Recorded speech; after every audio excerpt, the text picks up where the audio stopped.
Right, Friday nighters. We've got at least another 3 weeks of lockdown, so I thought I'd make a little video to keep in touch with you. I don't know if you're bored, you might be out of routine a bit, getting up late. So let me begin by reading to you a letter written by a friend of mine who lives in London. He's the head teacher of a secondary school there, and this is the letter he sent home to his pupils when the lockdown began a few weeks ago. So I won't read it all, I'll just pick some bits out of it for you. He says this to his pupils: look after yourselves, wash your hands, be clean. Remember the importance of social distancing and follow government advice. When you wash your hands, apparently singing Happy Birthday helps, or God Save the Queen. If you want to get them really clean, sing Hen Lad Van Hadai. Make sure you have a routine. Get out of bed early, get washed, get changed, have some exercise. Don't just be lazy and go stale. Build, strengthen and repair relationships with your family, because you are going to spend an awful lot of time with them. Maybe you have got brothers and sisters you don't get on with, maybe you've been hard work for mum and dad, but over the next few weeks and months, build relationships, strengthen relationships, and put things right. Be good. Mum and dad are probably going to have tough times ahead. They're going to be worried and anxious, so be good for them. Do the right thing. Be thankful. These are tough times, but we have still got so many things to be thankful for. And then he says this at the end, because he's a Christian. He says, let me end by giving you some advice which is not my advice at all. It is actually found in the Bible, in Psalm 121. I lift my eyes to the hills. From where does my help come? My help comes from the Lord, who made heaven and earth. He will not let your foot be moved. He who keeps you will not slumber. Behold, he who keeps Israel will neither slumber nor sleep. The Lord is your keeper. The Lord is your shade on your right hand. The sun shall not strike you by day, nor the moon by night. The Lord will keep you from all evil. He will keep your life. The Lord will keep your going out and your coming in from this time forth and forever. Okay, so that might be helpful, but I thought in this video I'd tell you a story. Some of you like aeroplanes, and so I've got a story about someone who was in the American Air Force in the Second World War. If you don't like aeroplanes, it's a good story anyway. And for those of you who sometimes on a Friday say, James, how long is this going to be? I can't hear you, but you might press pause or you might stop watching the video, but it's a good story, so keep listening. The story is about a man called Louis Zamperini. I've got it from a little book I have at home called War and Grace by a man called Don Stevens. Louis was born just over 100 years ago in 1917 in New York City. His parents were Italian, and Italian was the language they spoke at home. He had an older brother called Pete and 2 younger sisters. When he was 2 years of age, the whole family moved to California, to the outskirts of Los Angeles. That's where Louis started school. But it wasn't a good experience for him, because he only spoke Italian at home. His English wasn't great, and therefore the other children made fun of his Italian accent. Louis was angry and unhappy, and soon all of that came out in bad behaviour. He got involved in a gang. He got into lots of fights. He got into crime. He stole everything from chocolate bars to car parts, and also beer and whiskey. His older brother Pete was worried about him, and he was also fed up with the police coming to the house all the time. Louis was already at risk of being thrown out of school, and so Pete went to see the school principal and said, if you give him another chance, I'll do my best to get my brother into sport, and that might keep him out of trouble. The school principal agreed, and Louis did get into sport. He found his talent on the running track. His life became all about training and the training paid off. For the next 3 years, Louis never lost a race, and at the tender age of 19, he was selected for the team to represent the United States at the 1936 Olympics in Berlin. He ran in the 5,000 metres. He was the best American, but only finished 8th. However, his brother Pete pointed out, by the time the next Olympics come around in 1940, you'll only be 23, and by then you'll be at your peak. However, the 1940 Olympics were not to be. Due to be held in Tokyo, the Games were cancelled. It was the Second World War.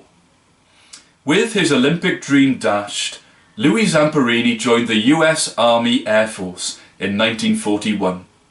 By 1942, he had graduated as second lieutenant, and by October of that year, he was posted to Hawaii.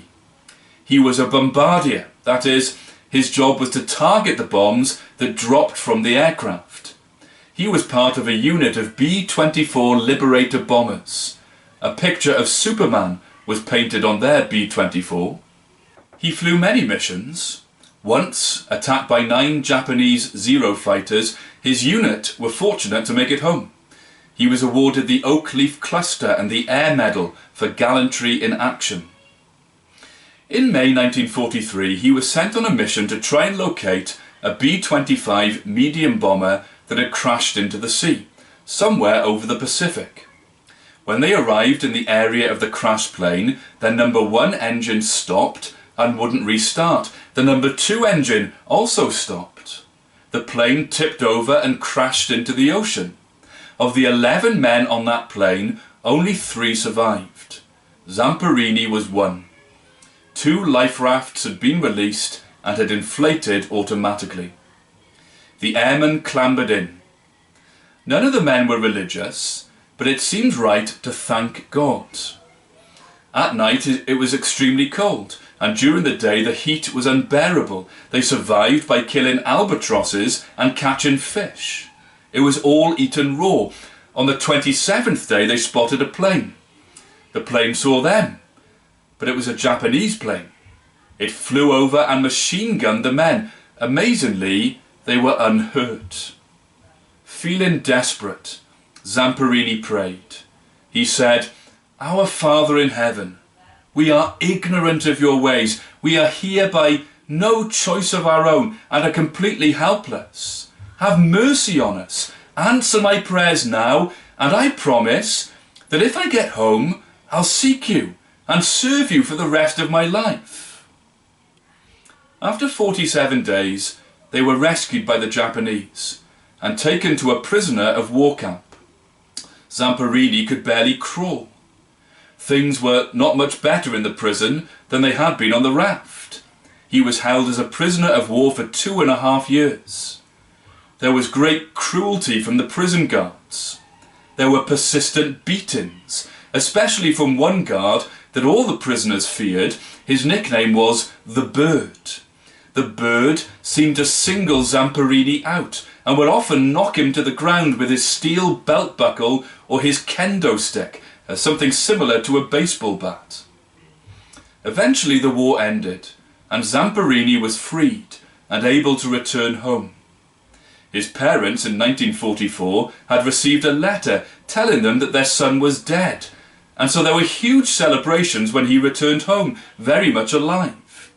A banquet was held in his honour, and the airfield in the part of Los Angeles where he lived was even named after him, Zamperini Field. Remember his promise to God on that life raft. Answer my prayers now, and I promise that if I get home, I'll seek you and serve you for the rest of my life. Zamperini forgot all about God. In early 1946 he met a beautiful 19-year-old called Cynthia. They were soon married and in love and were married in 1946. However, Cynthia soon discovered her husband was badly affected by all that he'd been through in that prison camp. He had trouble sleeping, and when he did sleep, he would often have nightmares about the Bird. Early in their marriage, Louis turned to drink, hoping it would help. He had hoped He could qualify for the 1948 Olympics, but the beatings he'd received in the prison camp had permanently affected his legs, and Louis knew his times on the track weren't good enough for him to ever run competitively again. This spiralled him into further depression. Not even the birth of his first daughter Sissy changed him. He continued to come home full of drink and find his wife full of tears. One day Cynthia said to him, "If this keeps up, I may have to leave you." It seemed that inevitably divorce was coming. In 1949, a new neighbour moved in next door. He went to church and invited them to go with him. Louis wasn't interested, but Cynthia started to go. Louis noticed too, she started to change. One day she came home and said to Louis, "I've received Christ as my saviour." He was completely baffled by what she said. She asked him to attend some meeting being held in a huge tent in Los Angeles. He wouldn't go at first. He wouldn't go to the first meeting, but after her persistent pestering, he said he would go to another meeting, just once. Louis was 32. He heard the preacher. He was saying things like, "There is not a righteous man on earth who does what is right and never sins, for all have sinned and come short of the glory of God."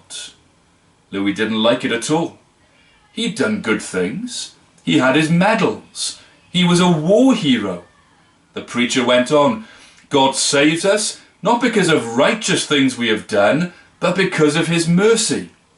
And then he read from the Bible, "For God so loved the world that he gave his only begotten Son, that whoever believes in him should not perish but have everlasting life." Louis couldn't take any more. He grabbed his wife's arm, pulled her out of the seat, and almost ran out of the tent. However, he did go back. He continued to listen to what that preacher said. Louis came to see that he needed the mercy of God. He remembered the promise he'd made to God and how he hadn't kept it. He saw that Jesus had come to save sinners. Jesus was the gift of God, the demonstration of God's love. Our sin deserves punishment, but Jesus came to die for sinners. One night, Louis heard the preacher quote another verse from the Bible. Romans 10 verse 13. "Everyone who calls on the name of the Lord will be saved." Louis believed what God said in the Bible. He asked for forgiveness and put his faith in the Lord Jesus Christ. Louis Zamperini lived a long life. He was 97 when he died in 2014. There's a film you can watch about his life on Netflix. It's called Unbroken. It shows his running, it shows his time on that raft, and his time in that terrible prison camp. However, it doesn't say anything about what he would have considered to be the most important thing about him, his faith in Jesus Christ. Well, that's Louis Zamperini. I'll bring you another story next week.